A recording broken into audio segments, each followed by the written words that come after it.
Mahal kong Ernesto, alam ko'y tulog may malalim. Di na ako nagpaalam, di na kita ginising. Salamat nga pala sa pasalubong mong kalamay at sa pinakamasayang gabi ng aking buhay. Nung iniwan ko ang baryo natin ang akala ko, isang tunay na pag-ibig ang matatagpuan ko.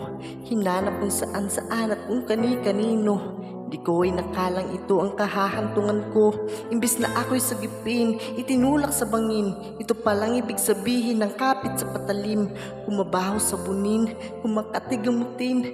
Kung hindi na masikmura ay ibali ng tingin. Kahit ako ay bayaran at kalad ka ring babae, alamang amoy ng laway ng iba't ibang lalaki. Isa lang ang kaya ko sa'yo'y maipagmalaki. Ikaw lang ang bukod tanging hinalikan ko sa labi. Gusto ko mang manatili sa iyong mga yakap. Ako may natutuwa dahil ako'y iyong nahanap.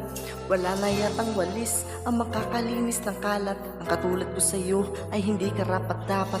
Pinangarap kong sa altar ako'y iyong ihatid. Ngunit sa dami ng pait, ang puso ko ay namanhid.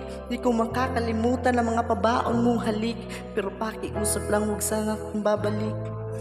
Regalo ng may kapalang ikaw ay makilala. Salamat sa alaala. Nagmamahal, Magda. Ito ay kwento ng isang babae, tulog sa umaga, gising sa gabi.